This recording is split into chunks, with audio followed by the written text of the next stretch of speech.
Hello, everybody. Welcome once again to Counselor's Couch 101. I'm Jim Stump, and I thought I would check in with you today about the state of your union. You see, what's going on in the country and the culture and perhaps the world right now is a lot of stress because of the unknown. People don't know what's going to happen financially. They don't know if they're even going to have employment going into the future. So there's a lot of worry and stress. And what happens when all that stuff builds up is that it affects our primary relationships. If we have good, solid foundation in our primary relationships, then that should support us. But if we don't, we tend to see cracks in those relationships because of the stress, the anxiety, and the worry that's going on around, right? And sometimes it brings out the most negative parts of a relationship. And I keep wondering why people married, and if they married for reasons that weren't strong and foundational, they usually have problems in times like this, right? It starts to come apart.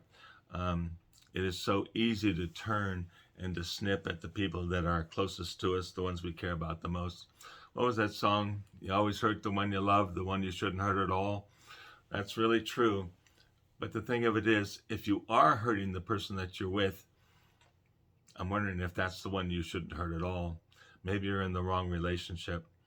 What comes up a lot is people start remembering the past. They used to say we carry a lot of emotional baggage from one relationship into another. And that is really true. But I think if you found someone that you should have a strong relationship with, you wouldn't want to do that to the relationship. That doesn't mean that you don't have experiences that you bring, and it doesn't mean that you don't have history, as they like to call it. But we don't throw it at someone in order to harm the relationship that we have right now that we're trying to build. So we don't want to do that. I tell folks, if I'm in a relationship, I mean, there is no other person, there is no other woman. It's only her, right? That's it. Nobody in the past, nobody in the future, right? It's you and it's you and me, and we're going to work on this relationship and make it the best that it can possibly be, right? If we go into relationship with that attitude, and we go into relationship with someone that would be good for us to be in relationship with, that should work. That doesn't mean you can't discuss things that are on your mind or things that have come up or whatever, but we just don't drag people through the recriminations of the past. Oftentimes we find people blaming their partner for something that happened to them previously, right? Um, they're angry about something. It could be something that happened to them and their family of upbringing, their family of origin, as we say, family of origin. It could be something that happened there. It could be something that happened to kids growing up and in school and in the neighborhood and maybe first employments and all that. If we start throwing that stuff at our partner, there's something wrong with that behavior, right?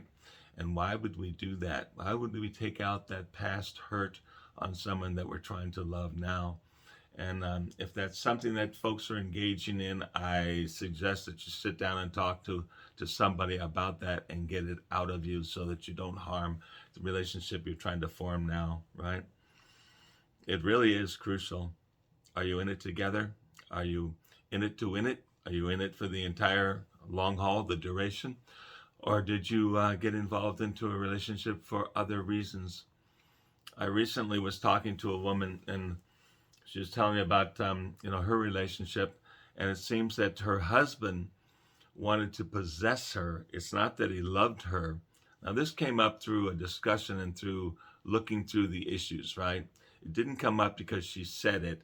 It came up because she was describing her husband's behavior. And I said to her, I said, it sounds to me that he wants to keep you away from other people.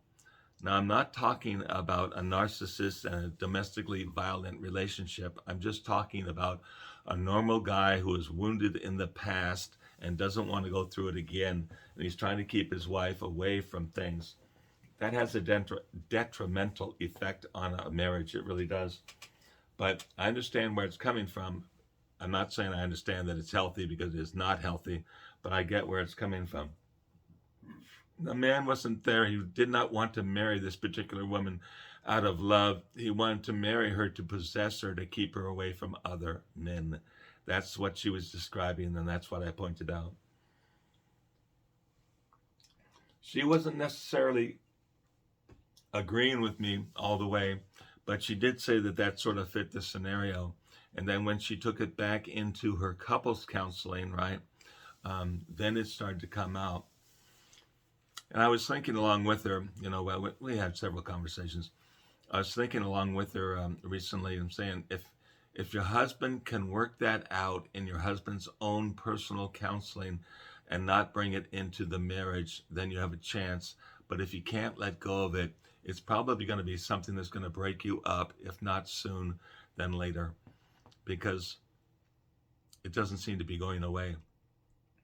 That's a funny thing about relationships too. People get jealous over things that happened long ago. I completely understand. I shouldn't have said it. I retract the word completely. I said that to a lady the other day, a different lady, and I realized that I can't completely know anything, because our views and our attitudes, our understanding is changing constantly. Every second of our lives, we're growing, incorporating new information, and all that stuff changes, right? So, but I did understand it. I said, if he can't let go of that, it's going to hurt your relationship going into the future, right? And if he tried to keep you away from other men, and that's the reason he married you, that doesn't bode well. And the situation was that she said all this stuff came up before they got married. They've been married 2 years, and he didn't bring it up until recently, like in the last 3 or 4 months, it started to come up. I'm saying, okay, well, in my mind, I'm thinking that issue for the husband never went away. It was always there. He just didn't bring it to the forefront. He didn't talk about it. He didn't admit it. He didn't argue with his wife about it. But then all of a sudden something triggered him and it came up. And it was in his insecurity that brought up those old issues, and now they're affecting the relationship now, right? And part of all that is that it's a combination, like I said at the beginning of this post here, it's a combination of all the things that are going on right now. People are under stress because they're worried about the future. Their prices are going up on everything. It's stressing the family's budget, and it's affecting their plans. People are cutting back on vacation trips and getaways and things like that because they don't have, or they feel that they might not have the money going into the future. So there's a stress there. And then when something comes up to trigger a stress in a relationship and it comes flowing out, all that old stuff can affect what's going on now. Now, I'm just telling you all this because this is what's going on recently. I like to come on these posts and talk to people about what's on their minds currently. A lot of these things, we can find them in history. We can find them going forward in the future. These things are going to exist because it's the nature of human relationship, right? But sort of goes around the spiral, the same issues in different times and with more baggage applied to it, but the same basic issues, because that's what human relationships, the conflicts in human relationships are made up of, are basic issues that go round and round and round. Many of you know I love old movies. I tend to watch classic movies much more. I don't go to the current movies these days. There's a lot of violence and etc., and I'm just not interested. But I go back and watch these old movies and I see the same relationship issues portrayed there, probably in different words, maybe a bit softer, a bit kinder, but they're the same basic issues, right? The battle of the sexes. Why should that be? We should be complementing each other. What is that line? You complete me. That should be what it is. I know people are going to make some comment about my referencing old movies and all that. But to me, they're not old because I watch them now. I watch them currently. I watched them recently. So for me, they're not old movies. You complete me. That's a Jack Nicholson line, isn't it? Isn't that from a Jack Nicholson movie? You have to put it down below if you can corroborate or not. The issues always seem to be there. The times tend to change. We have good times and our relationships get along better. We have times of stress and our relationships feel the stress and they can show the cracks in what's going on between the two people. And more and more, I see people not wanting to agree to marriage. They want to stay alone. They might live together, they might have children, and etc., but they don't want to agree to marriage because they see all the detrimental effects over time that can happen to a marriage, and they don't want to go through it. I wonder sometimes if it's more financial and legal. They don't want to be tied up in the legal problems and the financial problems should they marry and then have to divorce, right? So, state of the union right now is the result of the stress, the anxiety, and depression a lot of people are feeling because of the current circumstances within our culture and within the world.